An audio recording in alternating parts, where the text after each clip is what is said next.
कळव्यात राष्ट्रवादी काँग्रेसच्या जाहीरनामा प्रकाशनाचे थेट प्रक्षेपण। महाराष्ट्र राज्याचे उपमुख्यमंत्री अजित पवार यांच्या हस्ते जाहीरनाम्याचे प्रकाशन व्हिडिओ कॉन्फरन्सद्वारे करण्यात आलं। याच्या थेट प्रक्षेपणाचं आयोजन कळवा येथे करण्यात आलं होतं। यावेळी राष्ट्रवादी काँग्रेस प्रदेश प्रवक्ते ठाणे व पालघर समन्वयक ठाणे जिल्हाध्यक्ष आनंद परांजपे 149 मुंब्रा कळवा विधानसभा मतदारसंघाचे महायुतीचे अधिकृत उमेदवार नजीब मुल्ला उपस्थित होते। त्याचा जाहीरनामा तिथं तुम्ही प्रसिद्ध करा आणि तिथल्याच मीडियाच्या पुढे तो उपस्थितांना तुम्ही ती प्रेस कॉन्फरन्स घेऊन सांगा असं माझ्या मान्यवरांना सगळ्या सहकाऱ्यांना सगळ्या दुसरीकडे डायव्हर्ट होईल असं आम्हाला होऊन द्यायचं नाही। आम्ही एकोप्याने निवडणुकीला सामोरं चाललोय। काल पण तुम्ही कोल्हापूरमध्ये बघितलं असेल, आम्ही एकत्रपणे सगळ्या घटक पक्षांनी मिळून तिथं प्रचाराचा नारळ फोडलेला आहे। आता प्रत्येक मीटिंगला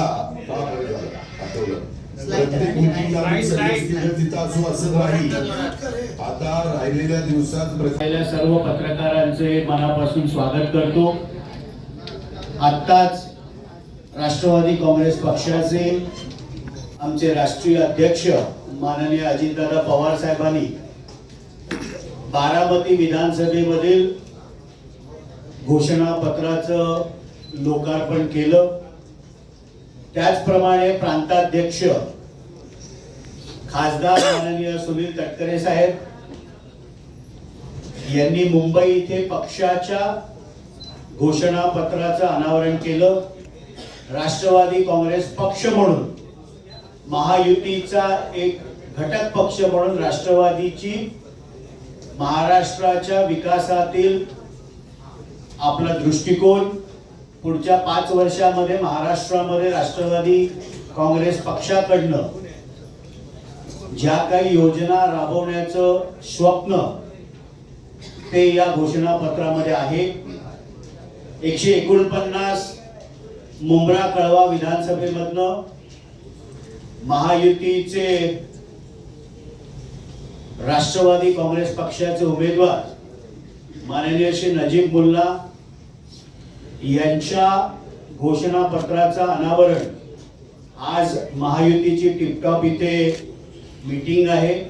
आम्ही माननीय खासदार श्रीकांत शिंदे साहेब त्याचप्रमाणे घटक पक्षातील प्रमुख नेत्यांची वेळ घेऊन 149 मुंब्रा कळवा विधानसभेचं घोषणापत्र येणाऱ्या 2 ते 3 दिवसामध्ये त्याचा एक वेगळा कार्यक्रम आम्ही कळवा मुंब्र्यामध्ये घेऊ। आजचा हा कार्यक्रम राष्ट्रवादी काँग्रेस पक्षाचं महाराष्ट्राचं घोषणापत्र जे माननीय खासदार सुनील तटकरे साहेबांनी मुंबई इथे त्याचं प्रकाशन केलं आणि राष्ट्रवादी काँग्रेस पक्षाचे आमचे राष्ट्रीय अध्यक्ष व बारामतीतील उमेदवार माननीय अजितदादा पवार साहेबांनी बारामती इथे केलं आणि विविध ठिकाणी त्या उमेदवारांनी केलं। 149 मुंब्रा कळव्याचं घोषणापत्र हे संयुक्तिकरित्या महायुतीचं Shivsena, Bharatiya Janata Party, Republican Party of India Athawale गट, PRP कवाडे गट, लहुजी सेना आणि सर्व घटक पक्षांच्या स्थानिक नेत्यांबरोबर एकत्रितपणे आम्ही करू। त्या कार्यक्रमाची कल्पना आपल्याला देण्यात येईल। पुढच्या 2 ते 3 दिवसांमध्येच हा कार्यक्रम होईल। आजच्या या कार्यक्रमाला आपण सर्वजणांना मी आभार मानतो आणि मी उमेदवार माननीय नजीब मुल्ला यांना आजच्या या कार्यक्रमाला आपण सर्वजण आलात त्याबद्दल आपल्या सगळ्यांचे मनापासून आभार व्यक्त करतो आणि रोजचा प्रचाराचा कार्यक्रम आपल्या ठाण्याच्या मीडिया ग्रुपवर टाकू। काल कळव्याला प्रभाग क्रमांक 9 मध्ये खारीगावला उत्स्फूर्त असा प्रतिसाद स्थानिक नागरिकांचा मिळाला। आजचा कार्यक्रम प्रभाग क्रमांक 33 मुंब्रा इथे आहे, त्याची सविस्तर माहिती पुढच्या अर्ध्या 1 तासामध्ये आपल्या मीडिया ग्रुपवर देण्यात येईल। रोजचा प्रचार कशा पद्धतीने चाललाय याबद्दलची माहिती संपूर्ण ठाण्यातील मीडियाला देण्यात येईल। आपल्या सर्व लोकांचं सहकार्य नेहमीच असतं, ते असंही निवडणूक काळामध्ये राहील एवढीच अपेक्षा व्यक्त करतो आणि थांबतो। धन्यवाद. जय हिंद, जय महाराष्ट्र. भिंगारा शिवारात 2 एकर शेतातील करोडो रुपयांचा गांजा जप्त. महाराष्ट्र आणि मध्य प्रदेशच्या सीमेवर असलेल्या आदिवासी भिंगारांजी तब्बल 2 एकर क्षेत्रामध्ये गांजाची शेती आढळून आली आहे. 4,51,10,000 रुपयांचा हा मुद्देमाल आता जप्त झालाय. अंमली पदार्थ गांजाची शेती असल्याचे पोलिसांना आढळून आल्याने बुलढाणा जिल्ह्यात एकच खळबळ माजली. निवडणुकीच्या पार्श्वभूमीवर जळगाव पोलिसांनी ही मोठी कारवाई केली आहे.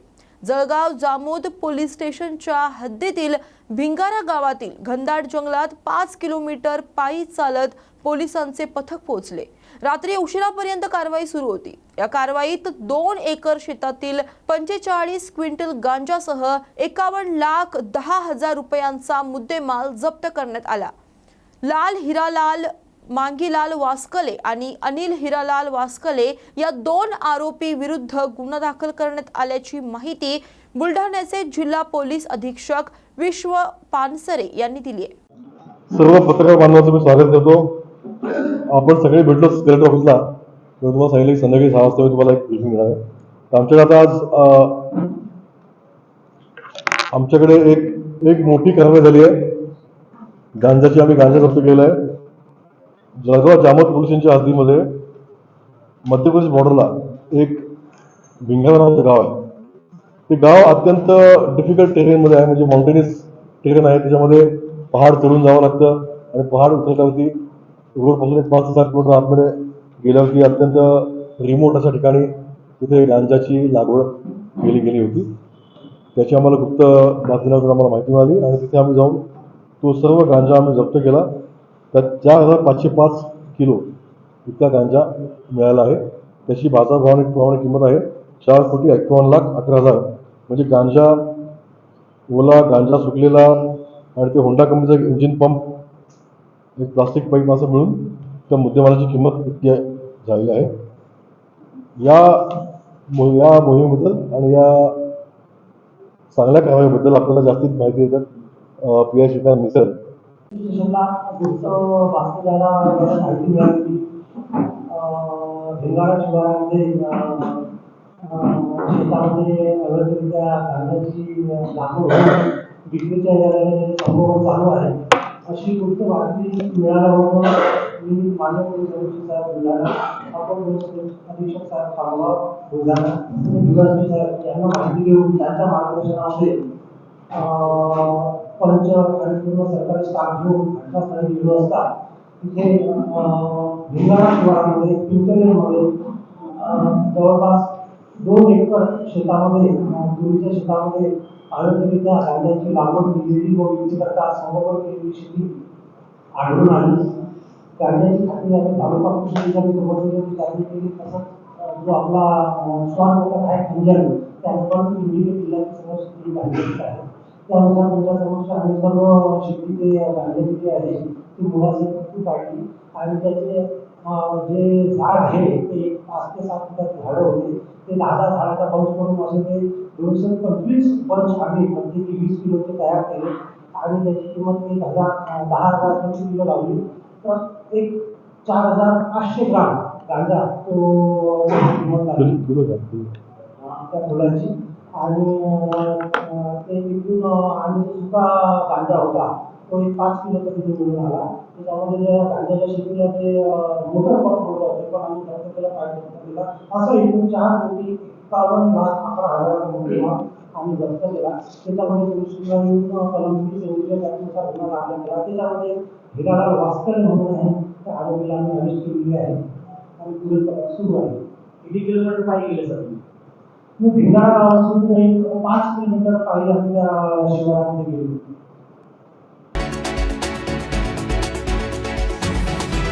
उद्धव ठाकरेंच्या काल झालेल्या सभेला उदय सामंतांचे सडेतोड उत्तर.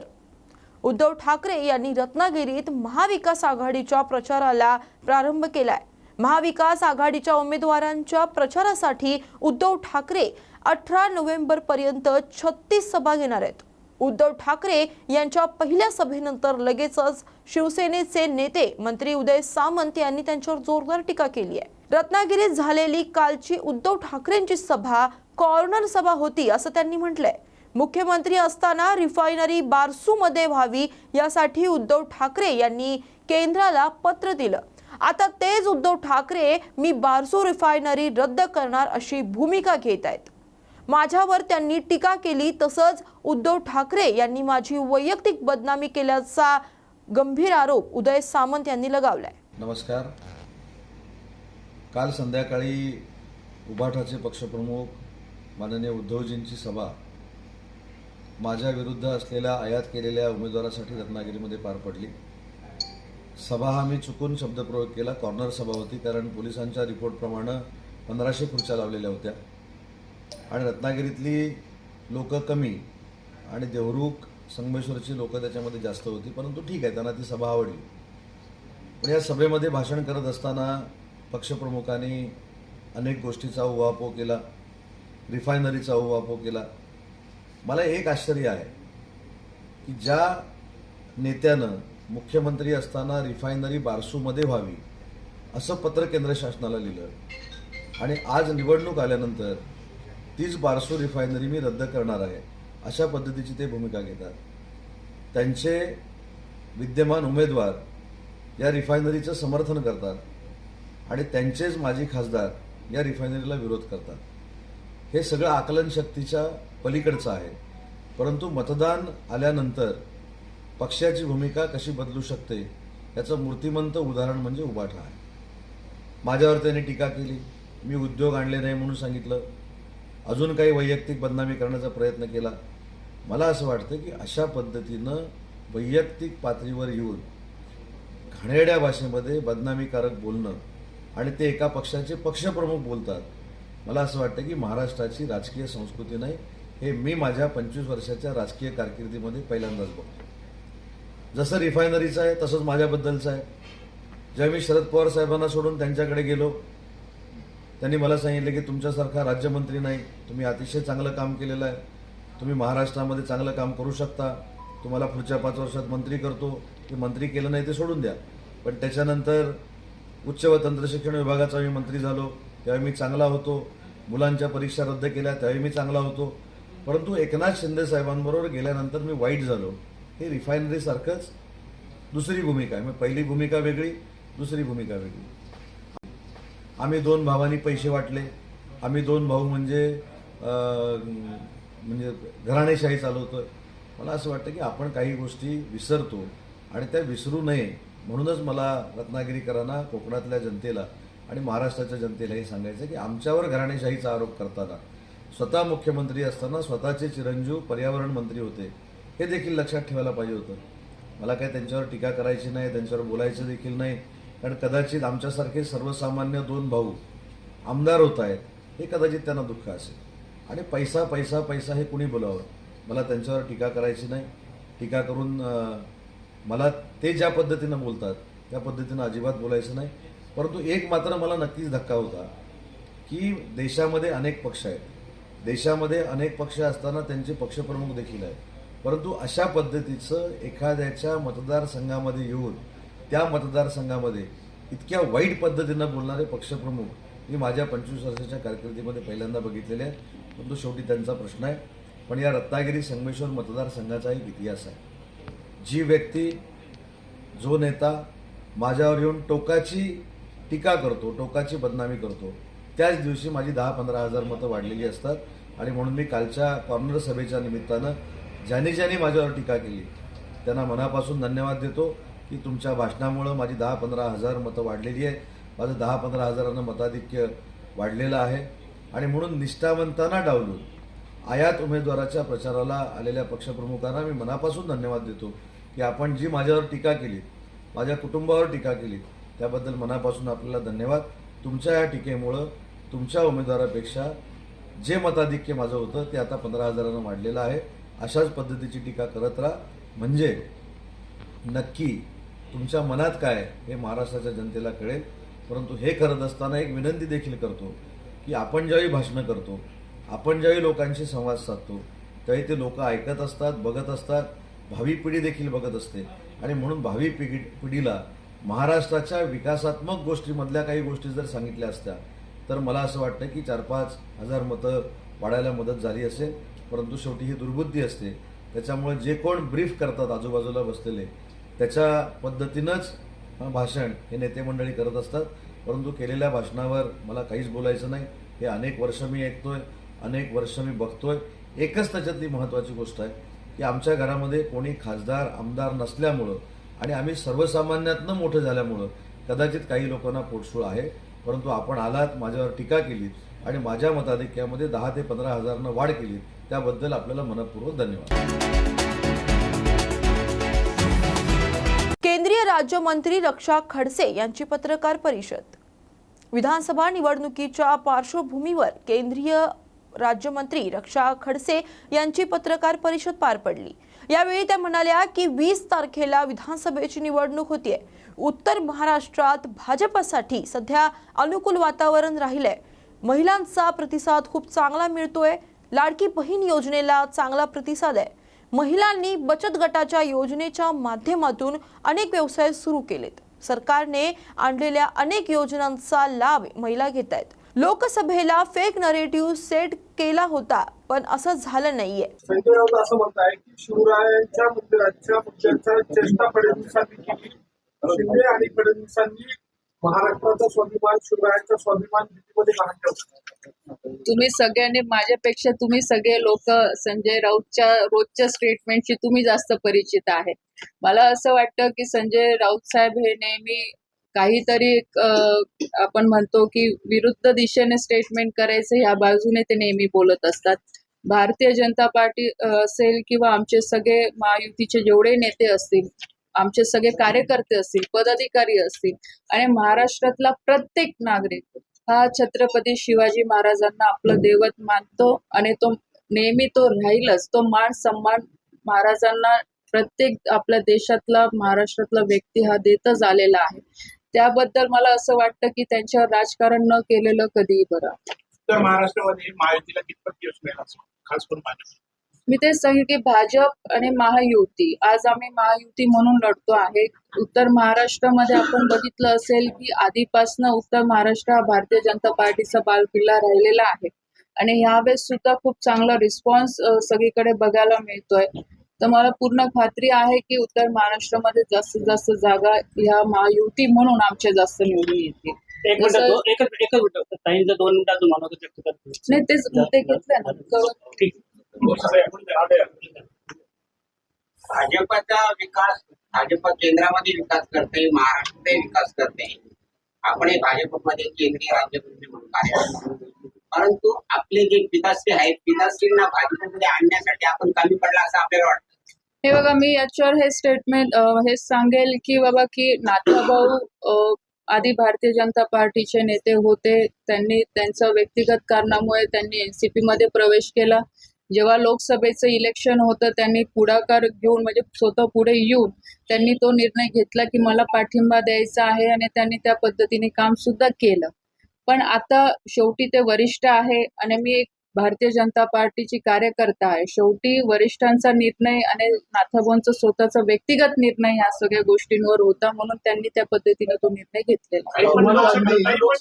त्यांनी पाठिंबा दिला. आता रोहिणी खडसे देखील त्या ठिकाणून मुक्ताईनगरमधून उमेदवारी करतात महाविकास आघाडी. तुम्ही परतफेड म्हणून त्यांना मदत करणार की महायुतीचं काम करणार? नाही, तसं नाही, कारण मी आज महायुती म्हणून मी काम करत आहे. भारतीय जनता पार्टीची पदाधिकारी आहे. आज मी केंद्र सरकारमध्ये मंत्री आहे आणि त्यावेळेसही मी आधीच सांगितलं होतं की जेवढेही महायुतीचे लोक आता मुक्ताईनगरच्या संदर्भामध्ये आपल्यालाही सगळ्यांना बऱ्याचशा गोष्टी माहीत असतीलच की महायुतीच्या तिथल्या उमेदवारांनी मला मदत केलेली होती. त्यावेळेस तर नक्कीच माझी सुद्धा जबाबदारी आहे की जेवढेही महायुतीचे आमचे उमेदवार उभे आहेत, मग ते मुक्ताईनगर सहित मी सगळ्या ऑफकोर्स मी पक्षाचंच काम करेल आणि आमच्या महायुतीच्याच उमेदवारांचं मी काम करेल. राहुल गांधी अशी देखील चर्चा होती की जळगावमधील काही मोठ्या भाजप नेत्यांचा विरोध होता.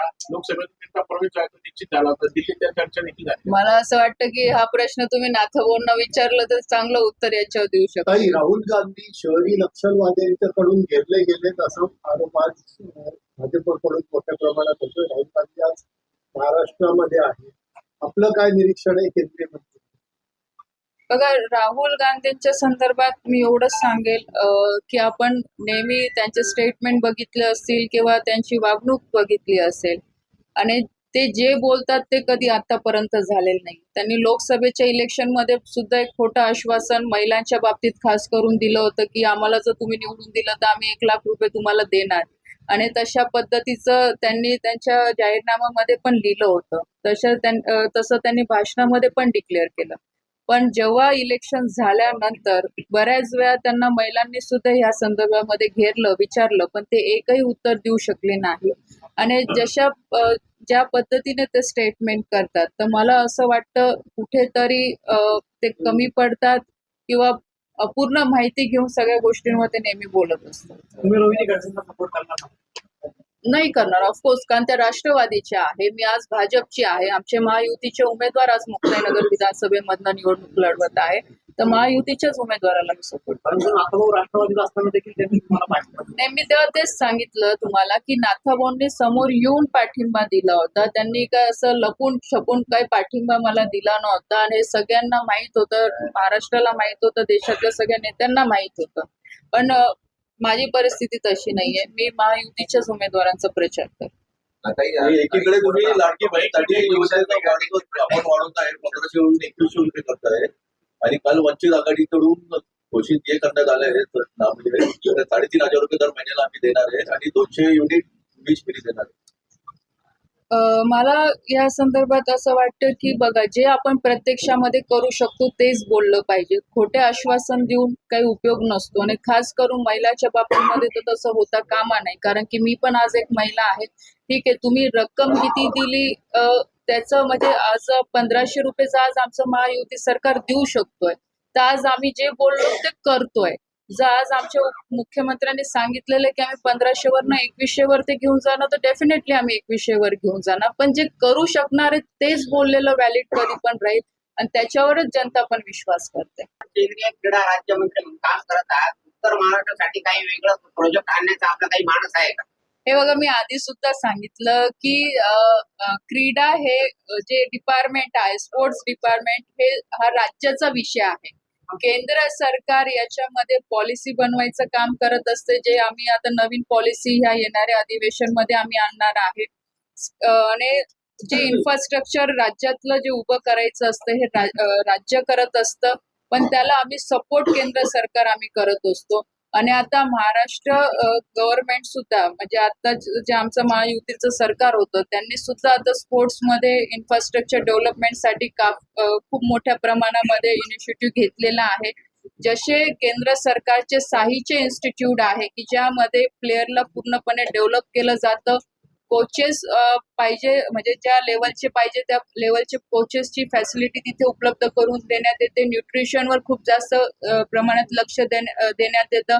आणि सगळ्यात मोठा आज नवीन विषय स्पोर्ट्समध्ये जो आलेला आहे तो स्पोर्ट्स सायन्सचा आलेला आहे, की आज AIच्या मदतीने आपण एखाद्या प्लेअरचं कसं डेव्हलपमेंट करू शकतो, तो कुठे कमी पडतोय, मग त्याचं न्यूट्रिशनमध्ये डेव्हलपमेंट करायची आहे किंवा त्याच्या प्रॅक्टिसमध्ये डेव्हलपमेंट करायचं, त्याचं फिजिकल फिटनेस कसं राहणार आहे, या सगळ्या गोष्टींसाठी आता स्पोर्ट्स सायन्स एक खूप मोठा रोल प्ले करत आहे.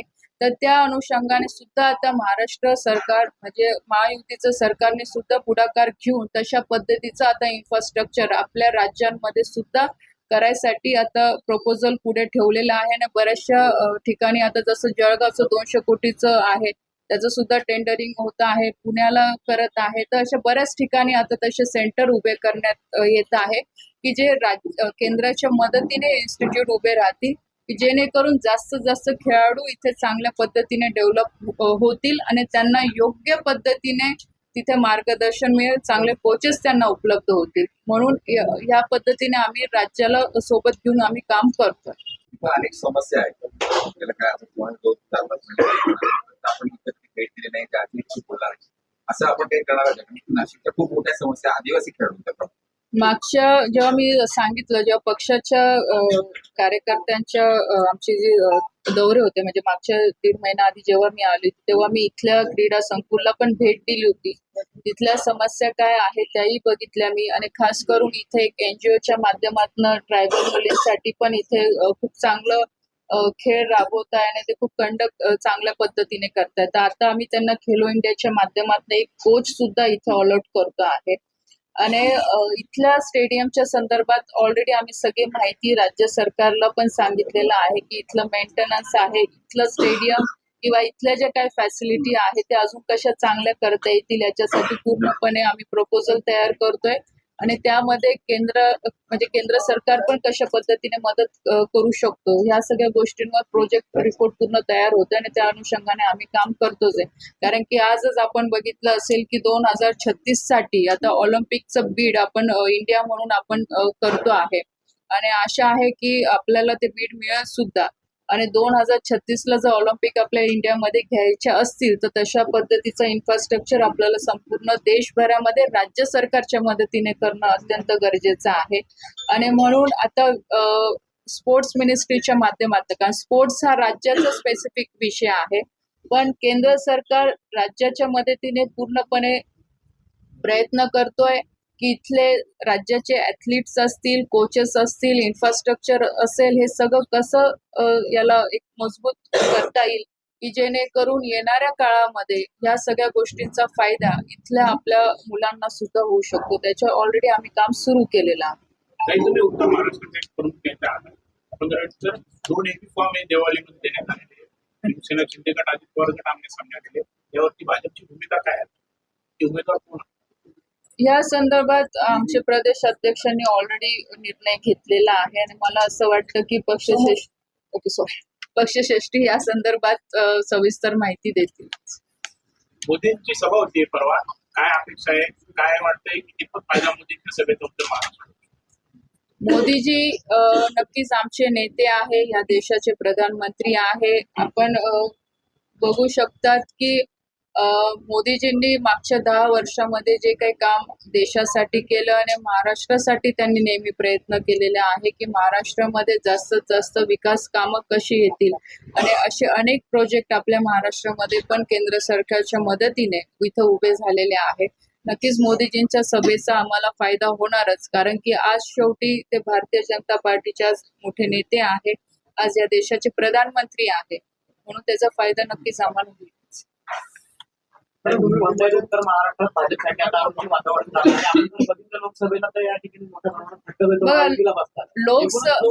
ते लाडक्या बहिणी भरून काढलेलं आहे. लोकसभेचं इलेक्शनचा मुद्दे जसं मी तुम्हाला आधी सांगितले की त्यावेळेस काँग्रेस असेल, शरद पवार साहेबांची राष्ट्रवादी असेल किंवा उद्धव साहेबांची शिवसेना असेल, यांनी फेक नेरेटिव्ह त्यावेळेस सेट केले गेले होते. असे अनेक विषय त्यांनी लोकांसमोर इथे लोकांमध्ये पसरवले. पण आज जनता ह्या सगळ्या गोष्टींपासनं म्हणजे आज त्यांना माहीत आहे की कशा पद्धतीने लोकसभेमध्ये प्रचार झाला आणि मला असं वाटतं की त्याचा परिणाम आता या येणाऱ्या विधानसभेमध्ये होणार नाही. आणि ज्या पद्धतीने राज्य सरकारने योजना घोषित केलेल्या आहे आणि प्रत्यक्षामध्ये लाभ लोकांपर्यंत पोहोचवण्याचं काम राज्य सरकारने या मागच्या 3-4 महिन्यामध्ये जे केलेलं आहे, तर निश्चितच त्याचा फायदा महायुतीच्या सगळ्या उमेदवारांना होईल.